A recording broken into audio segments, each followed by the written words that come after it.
Celtic have made a big January loan decision. Lewis Palmer is ready to leave Parkhead permanently, and the bizarre Russell Martin to Columbus story just got weirder. Plus, Martin O'Neill is heading back to Celtic Park this weekend, but not in the way you'd expect. And Wilfried Nancy just revealed he tried to sign a Celtic star years ago. But first, make sure you like this video and subscribe to the channel for more Celtic content. Celtic have defensive issues to address, and nobody at Parkhead is pretending otherwise. January is shaping up to be a window driven by necessity rather than luxury, with significant work required across the back line.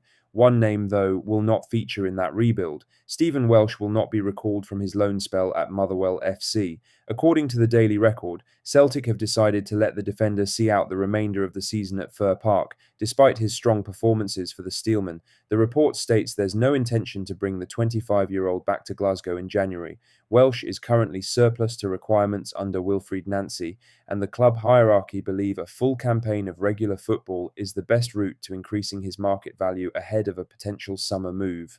With Celtic needing immediate solutions at centre-back, recalling a player they no longer view as part of the long-term picture was never high on the agenda. The academy graduate has enjoyed a productive spell with Motherwell, becoming a key figure in their defensive setup. His consistency has helped push them up to fourth in the Premiership table, and there's little doubt he's enjoying his football away from the pressure that comes with Celtic Park. For Welsh, the loan has offered something he struggled to secure in Glasgow: week-to-week starts and a clearly defined role. At Celtic, opportunities came in bursts. Despite contributing during title-winning seasons and stepping in when needed, he was never able to establish himself as a first-choice option. Competition, injuries, and managerial changes all played their part, but the outcome was the same. From the club's perspective, the decision is straightforward. January is about fixing immediate problems, not revisiting options already deemed insufficient. Allowing Welsh to continue performing well at Fir Park protects his value and keeps options open for the summer, when squad restructuring can be approached with greater clarity and less urgency. Welsh remains a player formed by the club and respected internally for his professionalism. That respect, however, doesn't alter the reality. The Hoops need upgrades in defence, and Stephen Welsh is no longer viewed as one of them. Now for the main story, as Celtic winger Lewis Palmer has reached the halfway stage of his loan spell in Poland and admits the move away from Glasgow has given him exactly what he was looking for. The Honduran joined Lech Poznan earlier this season after finding chances limited at Celtic FC. While there were flashes of quality in green and white, Palmer never managed to secure a consistent starting role. The decision to move was made with one clear aim: regular football and a chance to rebuild confidence. So far, the switch has paid off. Palmer has recorded 6 goals and 7 assists from 25 appearances, establishing himself as an important attacking outlet as Lech continue to compete on several domestic fronts. Speaking openly about his situation, Palmer made it clear he's settled quickly into life in Poland. He told the Herald, "I feel happy in Poznan. My goal is to win the Polish Championship. I'm looking forward to the second half of the season." When my agent first called me and told me about the possibility of joining Lech, I decided pretty quickly. I spoke with my family for 2 or 3 days and then agreed. That early excitement hasn't faded. Palmer spoke warmly about the city, the club, and the atmosphere within the squad. "I was very excited when I arrived and hoped to have a successful season with the team. So far, we're on the right track. I'm doing my best to contribute, and I'm happy with my goals and assists. I'm very satisfied and happy in Poznan." A big part of that comfort has come from his relationship with head coach Niels Fredriksson and the wider coaching staff. "From the very beginning, I've had a great working relationship with the manager and the entire coaching staff. I can always turn to someone for help. I'm very grateful for the trust the coach has placed in me." Palmer also highlighted the ambition inside the dressing room. "We're fighting on 3 fronts for trophies, and that's especially important." According to Transfermarkt, Lech Poznan hold an option to buy at the end of the loan, although no fee has been made public. That detail could become more important as the season progresses and Palmer's form continues. Palmer left on loan under Brendan Rodgers, but the picture has changed since then. Wilfried Nancy is now in charge at Parkhead, and how he views Palmer's skill set will play a major role in any decision made this summer. For now, Palmer's focus remains firmly on finishing the campaign strongly. We'll have to wait and see what the future holds. I hope this season will be a good one for us. I want to finish it in the best possible way. What happens after that depends only on God. I'm in Poznan with my wife, and we love it here. I'm really glad we're getting to know the city better.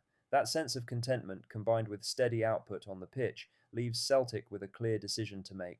They can either bring back a player who's finding his rhythm or move him on while his value continues to rise. In other news, football's habit of folding back in on itself rarely produces a storyline as odd as this. Alex Crook has claimed that Russell Martin is understood to be a contender for the Columbus Crew vacancy following Wilfried Nancy's departure to Celtic. The report, aired via Talksport, suggests the MLS champions are sounding out potential successors after losing their head coach to Glasgow. If accurate, it would complete a strange circle of movement. Wilfried Nancy left Columbus Crew to take over at Celtic following the exit of Brendan Rodgers earlier this season. Now, the man who started the campaign as Rangers manager could be in line to replace him in Ohio. Martin's spell across the city was brief and chaotic. His time in the role ended in disaster, culminating in him having to be escorted from the stadium for his own safety. It was an abrupt and ugly conclusion, and one that made him available elsewhere. That context makes the link to Columbus all the more striking. Wilfried left the MLS with a strong reputation built on tactical clarity and success. Whoever follows him will inherit a side with expectations and a clear identity already in place. From a Celtic perspective, the focus is less on who replaces Nancy elsewhere and more on how his reign in Glasgow develops from here. The early weeks have been about bedding in ideas and steadying a squad that was drifting when Rodgers walked away. There have been signs of structure returning, even if results haven't always matched the intent. Supporters are concerned about the players currently trying to fit the system, which has made things chaotic. The next phase is critical. January recruitment will be Nancy's first real chance to shape the group in his image, and the schedule ahead offers little breathing space. Domestic pressure remains intense, while European commitments mean the chance to keep momentum going is almost impossible. In Glasgow, you have to figure things out very quickly. Russell Martin knows that, and Wilfried will have already felt the heat from his poor start. Next up for the Hoops is Motherwell. In other news, Martin O'Neill will be back at Celtic Park on Saturday, not in the dugout, but in the Sky Sports studio for the Glasgow derby. His return comes a month after he wrapped up a short, impactful interim spell. His final game was a 1-0 win over Dundee at Parkhead on December 3, 2025, a final result in a line of victories that steadied the club and bought time to complete a long-term appointment. That stint also brought a derby win at Hampton, which strengthened the feeling among supporters that O'Neill's presence added clarity and authority during a shaky spell. Now he'll swap touchline for studio as Celtic gear up for another pivotal showdown. The timing matters. Current manager Wilfried Nancy has had a bumpy start to his Celtic tenure. Results have been mixed, performances uneven, and the scrutiny has grown week by week. Motherwell come first, but the derby that follows will turn the heat up even more. There are signs of progress. Celtic look sharper in possession, with cleaner patterns and more fluency in the final third. The backline is still a worry, though. Soft goals and lapses in organisation keep stalling momentum, and those issues rarely go unpunished in a derby. Against that backdrop, O'Neill's voice will carry weight. That's all the latest Celtic news for this morning. Don't forget to like this video, subscribe to the channel, and hit the notification bell so you never miss an update. We'll be back later today with more Celtic news. Hail, hail.